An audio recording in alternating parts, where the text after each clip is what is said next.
Itong mabuti ni Kristo. Sa dalawang uri lang espiritu nandito sa mundo ito. Pag hindi holy, evil. Walang espiritong mabait katulad ng mga ginagawa ng mga albularyo. Tatawag yan ng mga espiritong mabait daw yan. Kakaibiganin nila yan. Hindi totoo yan. Pag hindi holy, evil. Okay. Si ate, tinanggap si Kristo. Okay, halimbawain ko si Pastor Pastor Manny. Kunyari, ikaw si Kristo. Wala, hindi ka katawan na espiritu ha. Tinanggap ka ni Ate Adelaida bilang Panginoon na tagapagligtas. No? Pinag ka. Okay. Example ko lang, Bakit mayroong bakit may mananampalataya? Kasi mayroong nangaral ng mabuting balita. Example, kanina lang ginawa ko. Bahagi ako ng salita ni Kristo. Nangaral ako. Narinig ng mga tao. Nag-imbita ako ng pagtanggap kay Kristo. Kunwari, isa si Ate Adelaida sa tumanggap kay Kristo. Ngayon lang. Ang tinanggap niya Ate Adelaida, Espiritu mabuti ni Kristo. Halika. Ito yung Espiritu, si Ate Adelaida, ang Espiritu ni Ate Adelaida nakipag-isa kay Kristo. Ay, tingnan nyo, nung tinanggap ni Ate Adelaida, nangaral ako kanina, sinugo ako ni Kristo, wala namang mga ngaral, kung wala sinusugo sinugo ako, nangaral, nakarinig ng mabuting balita, tinanggap si Kristo. Nakipag-isa siya kay Kristo. Ibig sabihin yung kanyang Espiritu saka yung Espiritu ni Kristo naging isa. Siya ay nakipag-isa kay Kristo. Okay? So, Espiritu ni Ate Adelaida, Espiritu ni Kristo, nagipag-isa. Ay, wala yung katawan ha? Naging isa. Kasi pag Espiritu, hindi mo pwedeng hatiin. Mahahati mo lang o mabibilang mo lang sila kapag may katawan. Kaya sabi ni Kristo, ako at ang Ama ay isa. Kasi sa Espiritu, nung sa Genesis, isa lang sila. Ang Panginoon at saka ang Ama, lagi silang magkasama, hindi sila naghihiwalay. Alright. Example ko lang, diyan ka na lang, para kasama ka natin Adelaida. Si Kristo kaluluwa Okay, nakipag-isa. Ang tawag kay Ate Adelaida, dahil kasama niya si Kristo, mananampalataya. Sabi doon sa binasa ko kanina, Kristiyano. Sabi sa binasa ko kanina, it is impossible, imposible sa isang tao to please God nang walang pananampalataya. Without faith, it is impossible to please God. Nagkaroon ng pananampalataya. Nagkaroon ng kaligtasan. Okay. Pag si Ate Adelaida namatay, sampulin ko lang lahat naman tayo mamamatay Una-una lang. Reality na. Hindi natin alam, bukas wala na tayo ito. Kaya kailangan ng Panginoon. Hindi ikaw mo bata pa, marami akong kilala, bata pa, nawala na.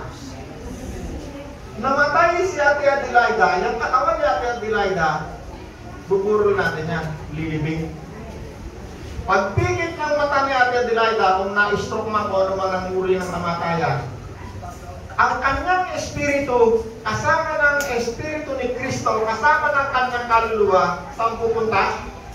Sa langit kung saan naroon si Kristo. Paano natin alaman? Sapagkat, kung maalala nyo, kung nagbabasa kayo ng Bible, si Esteban, pinagbabato siya, bago siya ito. Nasa kanan ng Diyos. Okay. Meron pang isang verse sa Bible, ang Panginoon naman ang nagkwento, meron namatay si Lazaro at saka yung mayaman. Yung mayaman, hindi naniwala sa salita ng Diyos. Hindi rin siya nagsisi. Hindi siya tumalikod sa kasalanan, siya ay nagpasasa. Hindi rin siya naniwala sa mga manangaral. May nangaral na ng paman. Nung siya namatay, yung mayaman, nagpunta siya sa daigdig ng patay. Pero si Lazaro, na mahirap, nagpunta sa langit o sa paraiso. Ano man ang tawag mo ron? Kasi iba-iba ang tawag nila ron Iba naman ko. Basta sa langit, sinong nandun? Ang ating amang si Abraham, kasama niya ron. Kasi ang nagkukwento si Kristo ng panahon yun. Okay, hindi niya big. Kumari, namatay, Kumari lang, ate. Kayong dalawa, espiritu, kaluluwa. Hindi, ate, pag namatay na katawan, hihiwalay na kaluluwa. Example lang. Ako lang to, magkamagalala. Magkamagalala. Okay, let's say, ang mga ng Diyos, kunwari, ayun yung langit, ano? Ang kanyang espiritu, kasama ng espiritu ni Kristo at yung kanyang kaluluwa, pupunta sa langit. Hindi, punta kayo sa langit. Samula. Huwag kang magalala, hindi siya maupa sa'yo.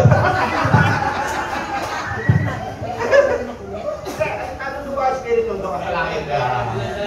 Bakit sa langit? Bakit ka to? Maranasan nyo. Yan. Opo, Si Ate Adelaida, siyempre, bumburol muna natin ay gigibig, may musiko, Ate, kunwari ate, nakalibing ka. Kunwari lang to, kunwari. Ate, dito ka sa libingan. Nilibing ka namin, kunwari, nilibing ka namin. Alam nyo itong ating ginagawa, ito'y kunwari na ito ay totoo mangyayari sa lahat ng tao. Pag wala si Kristo sa buhay mo, hindi ka pupunta daw sa langit kung saan nagpunta yung kaluluwa espiritu. Pero huwag ka mag-alala, mayroong mangyayari pang hindi pa. Di pa patapos eh. Bubuhayin ka muli. Diba tinahantay natin si Kristo ang ulit babalik? Okay, hindi ko mabasa na lahat. Dami natin verse eh. Sabi ni Apostol Pablo, merong isang misteryo na gusto kong malaman nyo. Kayong mga nabubuhay pa, patay na, nakalipin na. Kayong mga nabubuhay pa, hindi kayo mauuna sa mga namatay na. Sa pagbabalik ni Kristo, bubuhayin muna ang mga namatay na. Okay, bumalik na. Babalik si Kristo ha. Ang pagbabalik ni Kristo, hindi na espiritu. Yun yung katawan niya na binuhay na nakaupo ngayon sa kanan ng Diyos. Katawan, bababa ulit.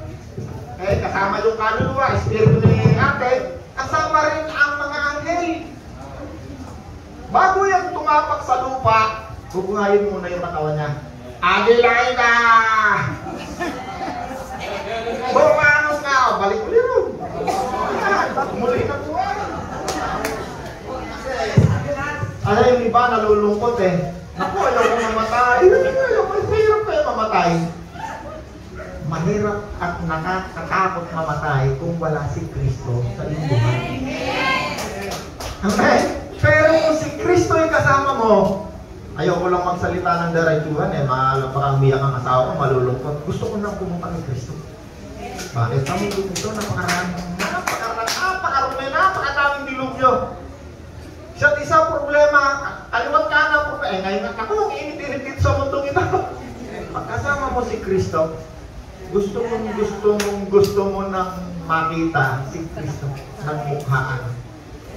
Pero ngayong paman, kahit wala pa tayo doon kay Kristo, kailangan makita rin natin, makilala si Kristo kasama natin.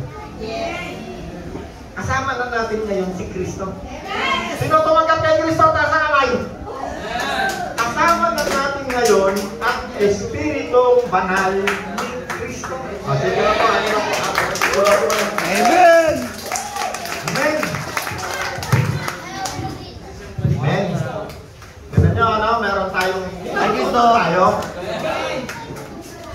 Kailangan mo mawawala sa isip natin yan. Kasi pag nakalimutan mo na ikaw ay may kaluluwa, may espiritu, baka yung katawan mong laman, baka paglandi yan sa kasalanan. Cellphone nga lang, hawakan mo, hindi niya, ang dami nga, hindi makapigil dun eh, kasi ang dami, andyan lahat ng, hindi lang cellphone, andyan lahat ng kasalanan na daigin. Salamat sa Panginoon, naging sa akong mananampalataya. Ako yung binayaran. Pagpakan natin ng Panginoon. Dati akong masama, makasalanan ako, napakarami ko na siguro. Kung hindi ako naging mananampalataya, napakarami ko ng pinurwisyong tao. Makapatay na rin ako. Biyanan ko nga, tatay ng asawa ko, galing dati kasi yung pulis, nakulong. Salamat sa Panginoon, nakakilala sa Panginoon. Dati hindi nakakagala ng may walang barel, mga bodyguard, kasi dami niyang kalokohan ginawa. Ala niya, laging mayroong papatay sa kanya. Nung tumanggap siya kay Kristo, sabi niya, karoon ng mga pa, hindi ko lang naramdaman. Bakit? Tinanggap mo siya, palakpakan natin ang Panginoon. Pag tinanggap natin si Kristo, ang unang regalo regalo na ibibigay sa atin ni Kristo ang kapayapaan. Buhay na walang hanggan. May naunawaan tayo? Buhay na walang hanggan. Siyempre, buhay na walang hanggan. Ang ibig sabihin ng buhay na walang hanggan, tingnan nga natin ano ang buhay na walang hanggan.